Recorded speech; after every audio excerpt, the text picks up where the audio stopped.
இருந்தது. அதை கிருஷ்ணதேவராயர் என்ற மன்னர் ஆண்டு வந்தார். கிருஷ்ணதேவராயர் மிகவும் நல்ல மன்னர். தன் நாட்டிலுள்ள மக்கள் எந்த குறையும் இல்லாமல் சந்தோஷமாக வாழ வேண்டும் என்ற எண்ணம் கொண்டவர். கிருஷ்ணதேவராயர் அரச சபை தெனாலிராமனும் ஒருவர். தன்னுடைய புத்திசாலித்தனமான பேச்சினாலும் நகைச்சுவையான பேச்சினாலையும் அரசரையும் மற்றவர்களையும் மகிழ்வித்தார். எதையும் சிந்தித்து செயற்படுவதனால் தெனாலிராமனை அரசருக்கு மிகவும் பிடிக்கும். ஆனால் மற்ற மந்திரிகள் தெனாலிராமனை பொறாமையோடு பார்ப்பார்கள். அன்றும் வழக்கம் போல் அரச சபை கூடியது. இன்று மன்னர் என்ன கூறப்போகிறார் என ஆவலுடன் எல்லோரும் எதிர்பார்த்தனர். மதிப்புக்குரிய மந்திரங்களை, சபையோர்களை நான் சிறு வயதில் கேள்விப்பட்டு இருக்கின்றேன். அதிக அழகும் மகிழ்ச்சியும் அளிக்கும் இடம் என்ன என்று கேட்டேன். அதுதான் சொர்க்கம் என்று சொன்னார்கள். உங்களில் யாராவது சொர்க்கம் எங்கே இருக்கிறது என்று கூற முடியுமா? மன்னா, அது பூவுலகில் இல்லை என்று நான் கேள்விப்பட்டு இருக்கிறேன்.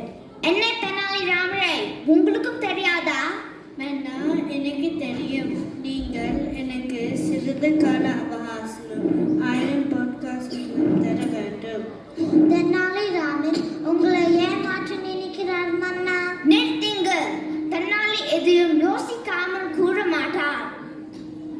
மன்னர் தெனாலிராமன் கேட்டபடியே அவருக்கு 2 மாத கால அவகாசமும் 1000 பொற்காசுகளையும் கொடுத்த சம்மதித்துவிட்டு, தெனாலிராமரே, எனக்கு நீங்கள் சொர்க்கத்தை காட்ட வேண்டும், இல்லை என்றால் அதற்குரிய தண்டனை வழங்கப்படும் என மன்னர் கூறினார். தெனாலிராமனும் ஆகட்டும் மன்னா என கூறிவிட்டு சபையை விட்டு வெளியேறினார்.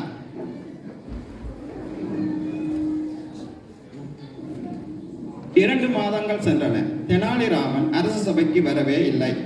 தெனாலிராமனை காணாமல் அரசருக்கு கோபம் வந்தது. என்ன, தெனாலி என்றும் சபைக்கு வரவில்லையோ? அவர் இங்கே மன்னர் போக்க நீங்கள் தெனாலிராமனை அதிகம் நம்பிவிட்டீர்கள். இதோ வந்துவிட்டேன் மன்னா. பாருங்கள் தெனாலி, நான் கேட்டேன் சொர்க்கம் இங்கே இருக்கின்றது என்று கண்டுபிடித்து விட்டீர்களா? கண்டுபிடித்து விட்டேன் மன்னா. நாளை காலை புறப்பட தயாராக இருங்கள்.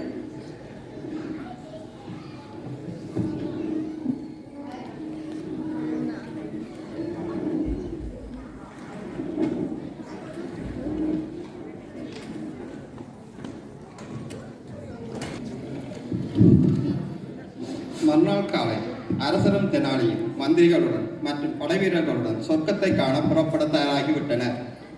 சிறிது தூரம் கடந்த பின் மாலை நேரம் ஓர் அழகான காட்டுக்குள் அவர்களை அழைத்துச் சென்றார் தெனாலிராமன்.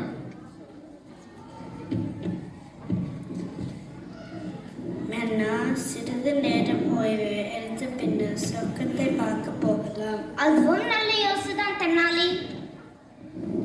உடனே மன்னர் படைவீரர்களுக்கு இங்கு கூடாரங்களை அமைத்து தங்குவதற்குரிய ஏற்பாடுகளை செய்யுங்கள் என கூறியதும் வீரர்கள் தங்குவதற்குரிய கூடாரங்களை அமைக்க தொடங்கினார்கள்.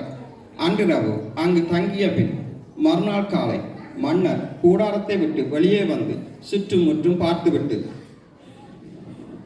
மந்திரியாரை, இந்த இடம் எனக்கு மிகவும் பிடித்துள்ளது. தெனாலியின் தயவினால் தான் இங்கு வர எனக்கு ஒரு வாய்ப்பு கிடைத்தது. இத்தனை நாட்களாக நம் ராஜ்யத்தில் எப்படியான ஒரு இடம் இருப்பதாக நீங்கள் கூறவே இல்லையே.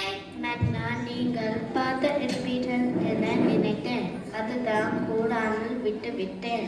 ஆனால் மன்னா, தெனாலிராமன் உங்களுக்கு சொர்க்கத்தை காட்டுவதாக அல்லவா அழைத்து வந்தார். அதை காட்டவே இல்லை. ஆமா, இங்கே அந்த தெனாலிராமன் காணவே இல்லை.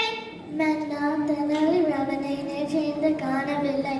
அவர் உங்களை நன்றாக ஏமாற்றி விட்டார். அவர் நீ எங்கே விருப்பொடுக்க மன்னா.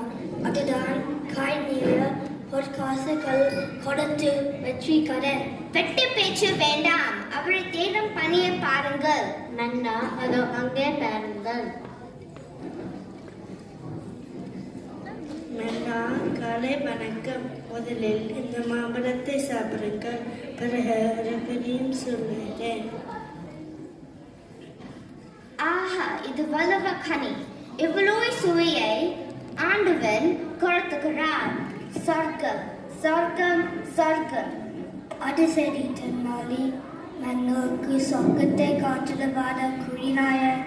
மன்னா, இந்த இயற்கை பசுமையான மரங்கள், சுத்தமான காற்று, பூத்து குலுங்கும் செடிகள், பன்னீர் தெளிப்பது போன்ற மலை துளிர்கள், சுவையான கனிவாகைகள், இவர்களை விடவா கண்ணுக்கு தெரியாத சொர்க்கம் பெரியது. அது சரி தென்னாலி, நான் கொடுத்த 5000 பொற்காசுகள் இங்கே. மன்னா, நல்ல விதைகள், நட மரக்கட்டுகளை வாங்கி நடச்சுள்ளே இருக்கிறேன். மன்னா, சிறிது காலம் போனால் நம் விஜய நாட்டமே சொர்க்கமாக மாறப்போகிறது. மன்னா, நல்ல வேலை செய்தீர்கள் தென்னாலி ராமரை. சொர்க்கம் நம் கையில் தான்